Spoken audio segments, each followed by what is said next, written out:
Students, class 12 की mathematics class में फिर से स्वागत है आपका।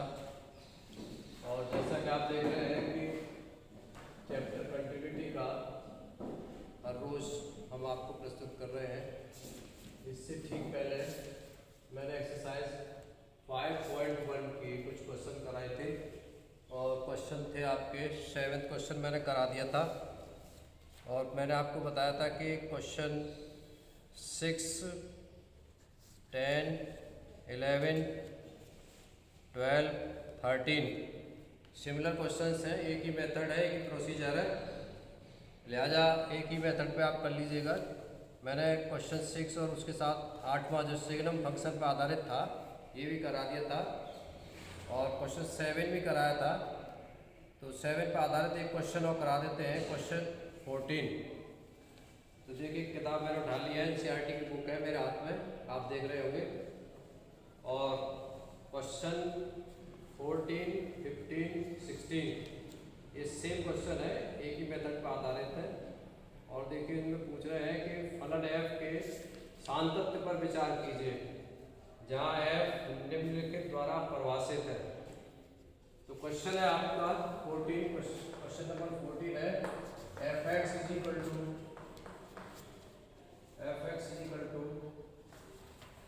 3, 4, 5 यदि तब है यदि x की वैल्यू 0 से बड़ी है और बराबर है, 1 से छोटी है, इक्वल है, और 4f(x) की वैल्यू 4 है यदि x की वैल्यू 1 से बड़ी है, 3 से छोटी है, और f(x) इक्वल टू 5 है यदि x is greater than and equal to 3 and less than and equal to 10। ठीक है, तो आप हमें इसमें फंक्शन की कंटिन्यूटी की जांच करनी है।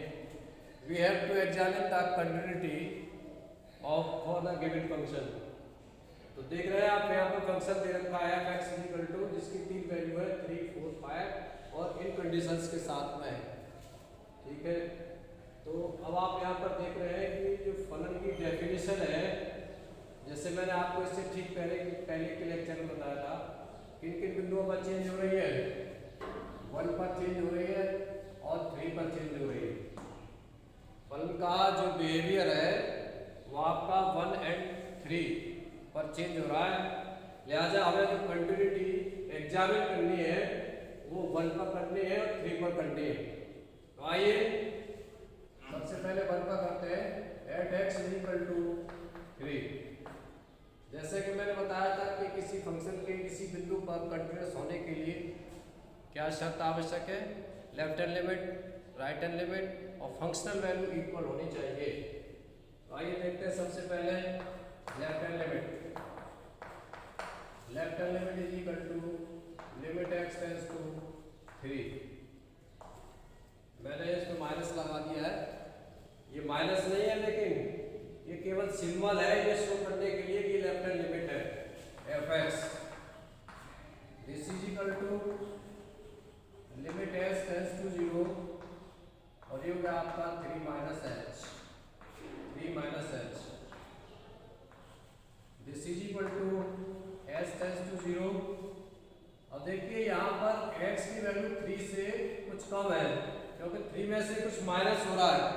h क्या है, h कोई स्मॉल क्वांटिटी है, वो भी पॉजिटिव है, तो very small quantity, very small positive quantity है, माने 3 में से कुछ माइनस हो रहा है, तो जो ये x की वैल्यू है 3 से कम हो गई। अब हमें यहाँ पर देखना होगा फंक्शन मूल जो फंक्शन है उसकी तरफ जाना होगा। तो आप देखिए x की वैल्यू 3 से कहाँ पर कम है, तो ये आपका x लेस देन 3, तो इस केस में f(x) की वैल्यू कितनी है 4, तो इसकी वैल्यू आपकी 4 आ गई। ठीक है, 4। अब हम देखेंगे right hand limit. Right hand limit this is equal to limit x tends to 3 plus f(x) और ये हो गया आपका लिमिट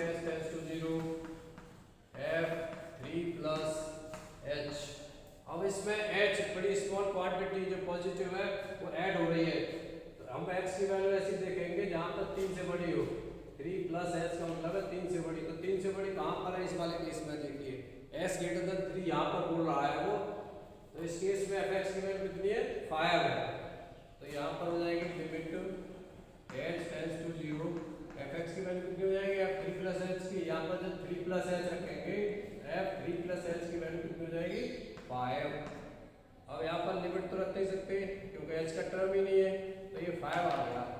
तो आपने देखा कि लेफ्ट हैंड लिमिट की वैल्यू हमारी 4 है और जो राइट हैंड लिमिट है वो आपकी 5 है। माने limiting value at x is equal to 3, 4 and 5 है। तो लेफ्ट आप यहाँ पर देख रहे हैं लेफ्ट हैंड लिमिट और राइट हैंड लिमिट आपस में इक्वल नहीं है, लिहाजा फंक्शन आपका इस बिंदु पर कंटीन्यूअस नहीं होगा, डिसकंटीन्यूअस होगा। तो कैसे लिखेंगे? Since limit x tends to 3 minus fx not is equal to limit x tends to 3 plus fx। Left hand limit और राइट हैंड लिमिट बराबर नहीं है तो फंक्शन आपका कंटीन्यूअस नहीं होगा। जैसे कि मैंने आपको बताया था कंटिन्यूटी होने के लिए left hand limit, right hand limit और फंक्शनल वैल्यू आपस में इक्वल होते हैं। तो अगर इसमें से इक्वलिटी, इस इक्वलिटी में से कोई भी एक इक्वलिटी गड़बड़ा जाए तो फंक्शन आपका डिसकंटिन्यूअस होता है। तो इस स्थिति में फंक्शन आपका बिंदु x = 3 पर डिसकंटिन्यूअस होगा। तो यह लिख देंगे therefore the given function f is discontinuous at x = 3। अब बात करते हैं हम x = 1 पर, क्योंकि x = 1 पर भी फल जो आपका इसकी डेफिनेशन चेंज हो रही है, माने इसका बिहेवियर बदल रहा है। तो आइए x = 3 पर देखते हैं क्या, 1 पर देखते हैं क्या स्थिति है। x = 1 लेफ्ट हैंड लिमिट निकालते हैं सबसे पहले। this is equal to limit x tends to 1 negative fx this is equal to limit s tends to 0।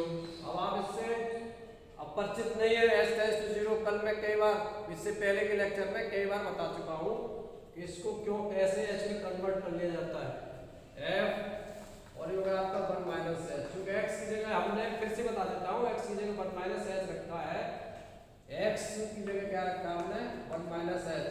और निकाल किस पर रहे हैं? कंटिन्यूटी किस पर चेक कर रहे हैं? 1 पर। तो 1 = 1 माइनस h हो जाएगा, 1 से 1 कैंसिल हो गया, तो यहाँ से h = 0 आ गया। और जब x टेंड्स टू 0 है तो इसका मतलब h टेंड्स टू 0 होगा। ये है कंसेप्ट। तो निकाल लेते हैं हम लेफ्ट हैंड लिमिट की वैल्यू। अब आप देख रहे हैं यहाँ पर ये जो f में x है, ये x 1 माइनस h अर्थात 1 से कम है। तो 1 से कम देखेंगे कहाँ पर है? 1 से कम ये है स्थिति आपकी, देखिए 1 से x < 1। तो फंक्शन की वैल्यू क्या है इस पर? f 1 माइनस h जब यहाँ रखेंगे तो f 1 माइनस h = हो जाएगा आपका 3। तो ये हो जाएगा लिमिट x टेंड्स टू 0 3 और कितना आ गया? 3 आ गया। लेफ्ट हैंड लिमिट आपकी 3 आ गई। अब बात करेंगे राइट हैंड लिमिट की। तो राइट हैंड लिमिट कितना है? Limit f tends to 1 sin plus का fx, और ये हो गया आपका limit x tends to 0 f 1 plus h। x की वैल्यू 1 से बड़ी है, देखिए 1 से बड़ी कहाँ पर है? 1 से बड़ी ये है, ये 1 से बड़ी है, तो f 1 प्लस h की वैल्यू कितनी हो जाएगी? 4। लिमिट s टेंड्स टू 0 और ये हो जाएगी आपकी 4। ठीक है, कितना आएगा लिमिट इसका? 4 आएगा। तो यहाँ भी आप देख रहे हैं कि फंक्शन आपका इन दोनों स्थितियों में डिसकंटिन्यूअस हो गया। 3 पर भी आपका डिसकंटिन्यूअस होगा और इस पर भी आपका डिसकंटिन्यूअस हो गया, क्योंकि लेफ्ट हैंड लिमिट की वैल्यू 3 है, राइट हैंड लिमिट की वैल्यू 4 है। तो यहाँ लिख देंगे since left hand limit does not is equal to right hand limit, therefore the given function f is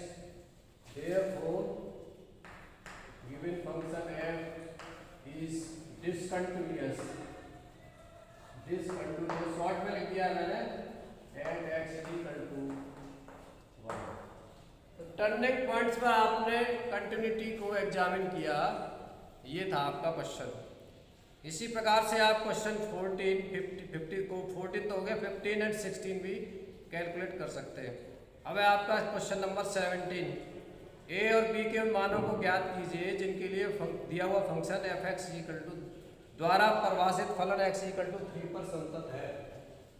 चलिए आइए इसकी बात कर लेते हैं। ये है आपका फंक्शन, क्वेश्चन नंबर है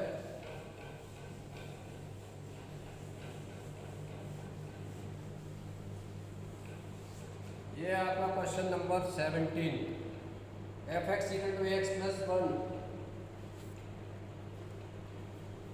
F x equal to a x plus 1, और ये है आपका तब जब एक्स की वैल्यू यदि x less than equal to 3, if x is less than equal to 3, f x equal to आपका बी एक्स प्लस 3 यदि एक्स ग्रेटर देन 3, ठीक है, द्वारा परिभाषित फलन x इक्वल टू 3 पर कंटीन्यूअस है, कह रहे हैं x इक्वल टू 3 पर कंटीन्यूअस है, कंटीन्यूअस, ठीक है। तो a और b में एक रिलेशन याद करना है आपको। आइए, तो जैसा कि आप देख रहे हैं कि यहाँ पर तो एक पर्टिकुलर यानी गिवन पॉइंट पर ज्ञात करा रहे हैं, वो चेक कराना चाह रहे हैं और कह रहे हैं कि फलन आपका कंटिन्यूअस है। जब फलन कंटिन्यूअस है इसका मतलब लेफ्ट हैंड लिमिट और राइट हैंड लिमिट और फंक्शनल वैल्यू बराबर होंगी। चूंकि दिया हुआ फलन f is continuous at x is equal to 3, therefore left hand limit is equal to right hand limit is equal to functional value, फलन का मान किस बिंदु पर, बिंदु 3 पर, और लेफ्ट हैंड लिमिट कितनी हुई, left hand limit x tends to 3 minus f x is equal to limit x tends to 3 plus f x is equal to f3, ठीक है। अब देखते हैं लेफ्ट हैंड लिमिट क्या बोलती है। ये हो गया आपका लिमिट x टेंड्स टू 0, 0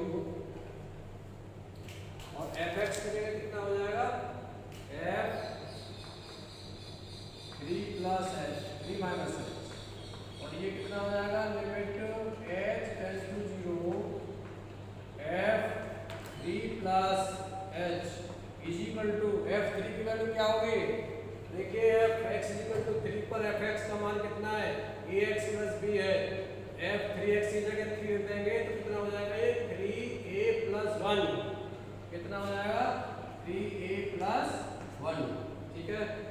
अब यहाँ पर आप देख रहे हैं कि x की वैल्यू 3 से कुछ कम है, कुछ कम, तो 3 से कम कहाँ पर है, ये आपकी, तो f3 माइनस h की वैल्यू हो जाएगी, इस x की जगह 3 माइनस h रख देंगे तो कितना हो जाएगा, ये हो जाएगा आपका, यहाँ पर मैं रख देता हूँ,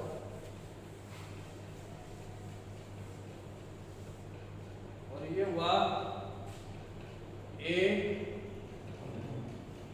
x की जगह 3 minus h plus 1 is equal to right hand limit 3 से बड़ी पर यह देखिए f(x) की वैल्यू b, और x की जगह होगा 3 प्लस h, लिमिट और है, लिमिट x टेंड्स टू 0, और ये हो जाएगा आपका b 3 plus h is equal to 3a plus 1, 3a plus 1, ये 3a प्लस 1, और ये भी आपका लिमिट है, लिमिट x टेंड्स टू 0, ठीक है।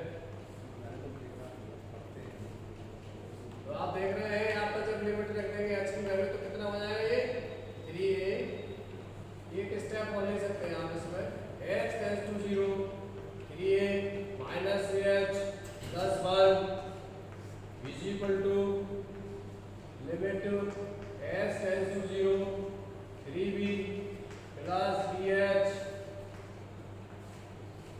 Is equal to 3a plus 1, h की वैल्यू इसमें रखेंगे हमें मिल्टिंग वैल्यू निकालेंगे तो कितना हो जाएगा, ये तो 0 हो जाएगा, ये देखिए आपका 0 होगा, इधर ये भी आपका 0 होगा, तो ये रहा 3a + 1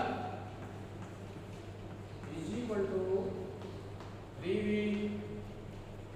इसमें भी 1 होगा, 3 है, ये 3 है आपका, +3 प्लस का 3, तो ये हो गया आपका 3b + 3 = 3a + 1।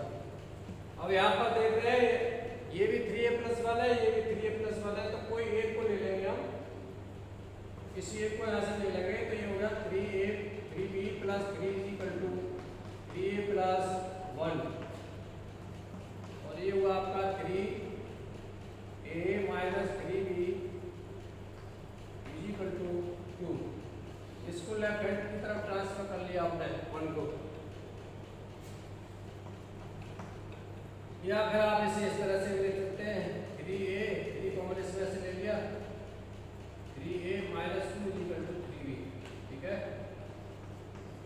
एक टर्म्स में b की वैल्यू निकाल सकते हैं या b के टर्म्स में a की वैल्यू निकाल सकते हैं, किसी भी प्रकार से कर सकते हैं।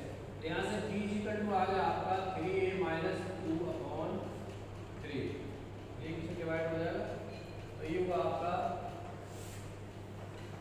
सिंपलाइज b = a - 2/3।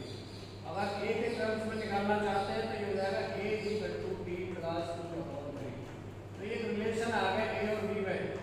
अब यहाँ पर b की आर्बिट्रेरी वैल्यूज के लिए एक उसके संगत, इसी के संगत a की वैल्यू कैलकुलेट कर सकते हैं।